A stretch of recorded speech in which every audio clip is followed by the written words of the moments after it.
Hey y'all, it's Amanda. Welcome back to the channel, and today we're going to talk about the books I may read in June.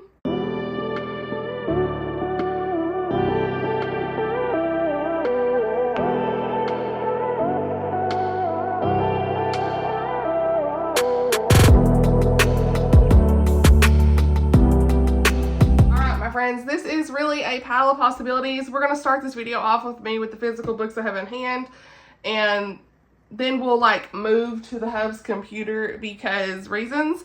I've got some that I don't own that I just want to look at synopsis and chit chat for a little bit. So first and foremost, May has been busy. June is going to be even busier. So I really don't know what the month looks like. This is truly a pile of possibilities. And yeah, I debated on even doing a TBR video, but I wanted to at least share some that were book club reads or buddy reads, that kind of stuff for June, if you all want to participate as well. And then we'll just talk about a couple others that are generally on my list, but this shouldn't be too long of a video, but you know your girl's long-winded, so who knows. Either way, here are 4 books that I have on my list, so let's go ahead and start. First, I have The Pharisee's Wife by Jeanette. It's one that I have for review. The book's actually already out. It came out maybe in March or April. And so it says, like most young women in ancient Israel, Mary has little control over her own destiny. When Enos, a rising Pharisee, sees her one day in the market, the most beautiful woman he's ever laid eyes on, and determines to make her his wife, Mary's fate is quickly sealed. His exorbitant bride price is the only price, or the only hope, I can't read, is the only hope her parents have of rising out of abject poverty. But surely the fact that such a devout and esteemed man has chosen a girl of her station must be a sign of blessing. When Mary enters training to become the proper Pharisee's wife, it is as though she has been abandoned in a foreign land, where one misstep could cost her greatly. That feeling only deepens when she discovers Enos is all she feared he might be, treating her merely as a prize he's won, and worse. Then rumors of a miracle-working traveling prophet change everything, and Mary and Enos are swept up into events that will challenge all they hold dear and forever alter both their futures. So, looking forward to this one. I read one Jeanette Oak book before and really enjoyed it. And I love biblical fiction anyway, so this sounds up my alley. Definitely one I want to get to. And then we have got some, a couple of these buddy read book club things. So, Come Back to Me by Jody Hedlund is book 1 in the Waters of Time series. And this is actually the buddy read over at Oshina's Patreon. So, if you're not a part of that, I will link her Patreon down below. But she does like spoiler reading vlogs for the book each month. And this is the book that won in the poll. And I actually already had this on my list for June. I want to say this was on my winter TBR and I just didn't get to it. And I'd already put it on my Canva graphic to read in June. So it's funny that this actually is the one that got picked. But this one, I know it has like a knight, a valiant knight. I want to say the just synopsis. Let's see. That's exact. Oh, sorry. Nope. Amanda, there's a sentence up here and I normally don't read those, but that goes with it. The ultimate cure that could heal any disease? Crazy. That's exactly what research scientist Marion has always believed about her father's quest, even if it does stem from a desire to save her sister from the genetic disease that stole their mother from them. But when her father falls into a coma after drinking a vial of holy water believed to contain traces of residue from the tree of life, Marion must question all of her assumptions. He's left behind tantalizing clues that suggest he's crossed back into time. So we've got time travel. Love to see it. Insane. Until Marion tests his theories and finds herself in the Middle Ages during a dangerous peasant uprising.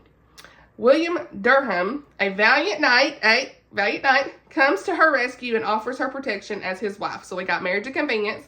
The longer she stays in the past, the more she cares about William. Can she ever find her father and make it back to the present to heal her sister? And when the time comes to leave, will she want to? Okay, I'm here for it. Love time travel, you already know. So that's definitely going to get read. Then we've got Havah by Tosca Lee, and this is actually the story of Eve. It's another biblical fiction, and it's funny because I was supposed to read this in April with Lindsay and Teresa, but we didn't get to it, okay? And this is actually the book club for Christy at Christy's Purple Library, her new book club called the Purple Pages Book Club. I will leave her announcement video down below. It's on Fable. And I've used Fable a little bit, but not a whole lot. And I know you can track your reading there too. I don't know that I'm going to, just because I'm already putting things everywhere, I feel like, between Instagram, Facebook, YouTube, the blog, Goodreads. I don't know if I need another thing.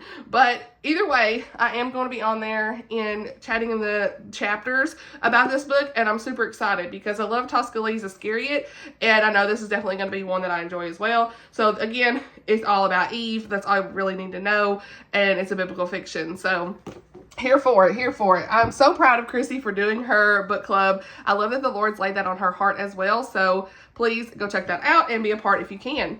I know that the ebook was on sale for a while. I don't know if it still is, but either way, if you can get it from their library, this book's actually been out for a while. There's like a revised edition that she did, which is the one I have, but I think you could probably read either one, right?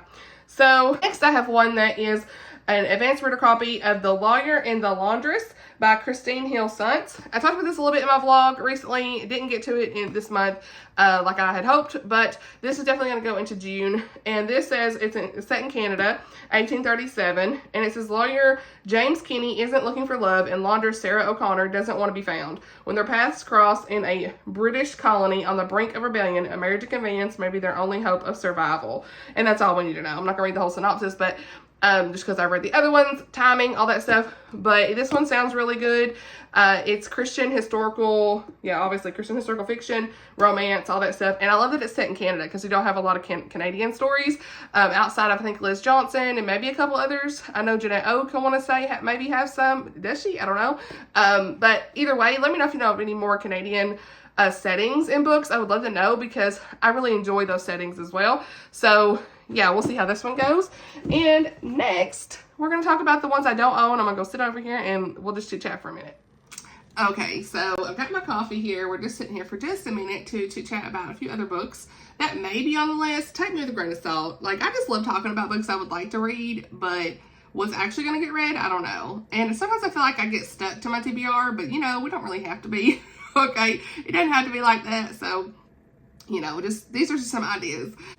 Want to mention Tammy at the Protagonist Pub. Her book club read is Not Happy. Well, the computer, what's the computer doing? I cannot get distracted. Not Happy Campers by Ash Keller. And I'm going to read the synopsis to you guys. I actually already own this, which is fun. Let's see. Not Happy Campers. I can type. I should have this ready.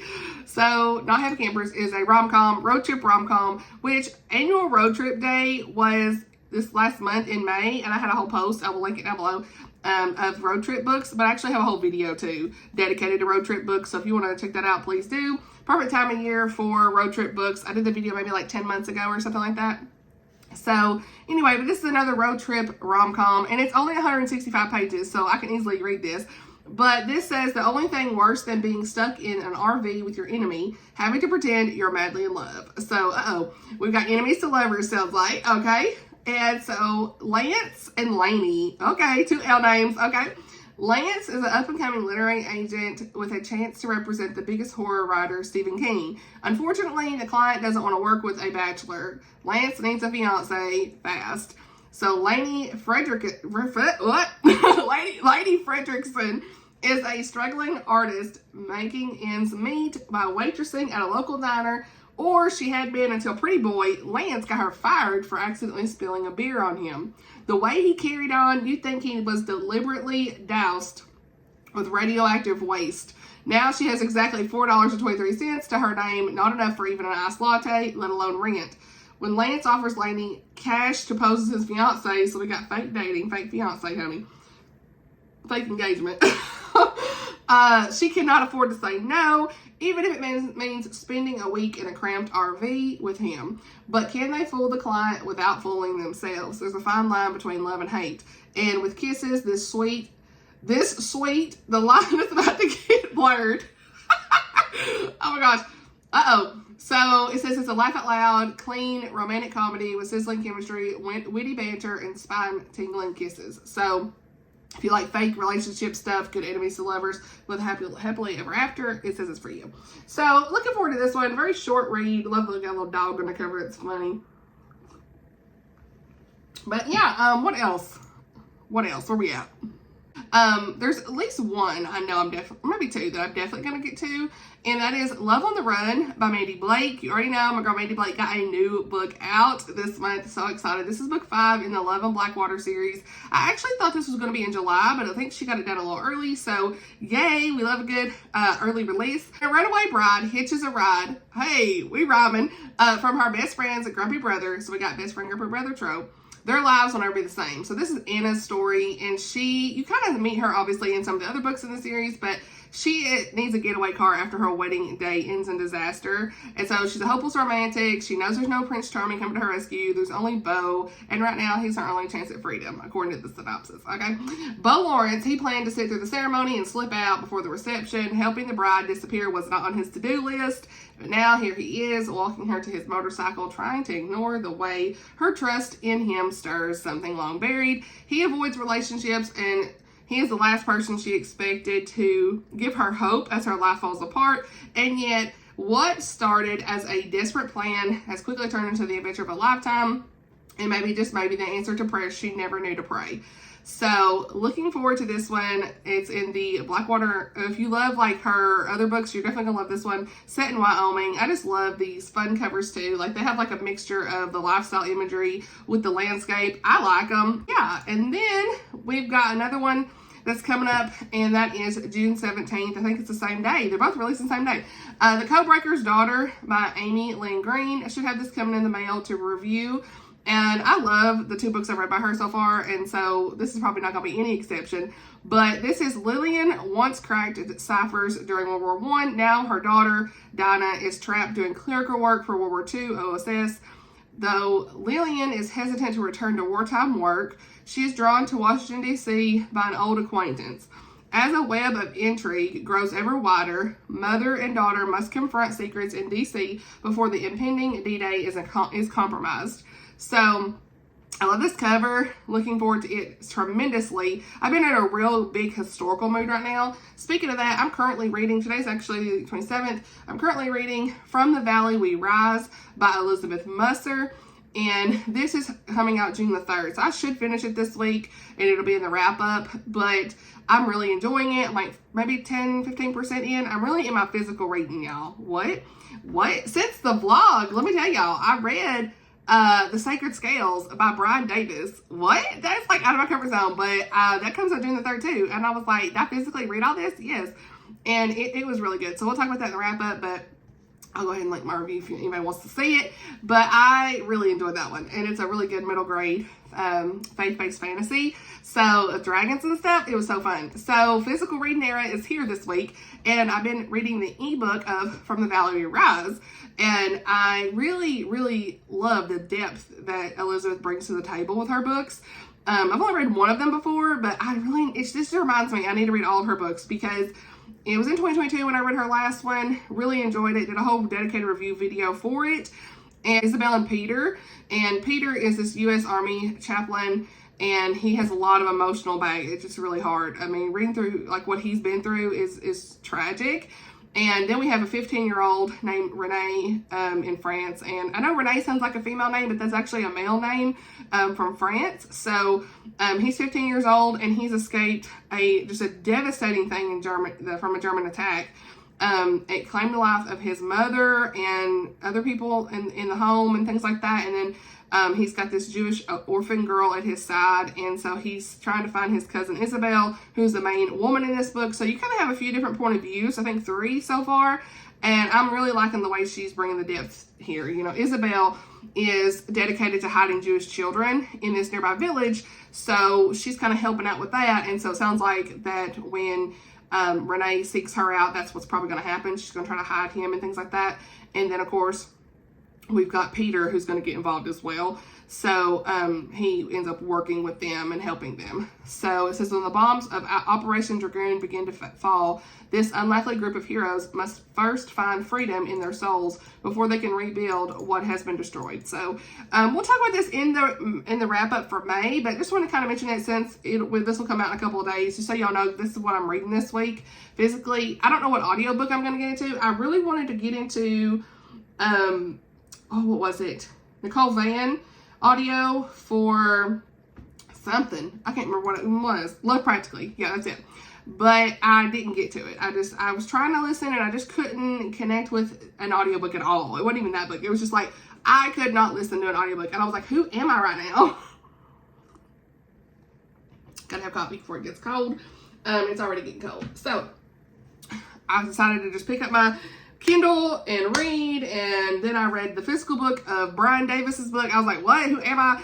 I still need to read Edenbrooke this week and vlog it. So if I don't get to it by the end of the week, you know, then, you know, that'll go into June as well. Edenbrooke by Julianne Donaldson, and we'll vlog it. No worries. Looking at the list here, yeah, there were several books I actually had on the list, but that's all I'm going to talk about here because I want the ability to freely read.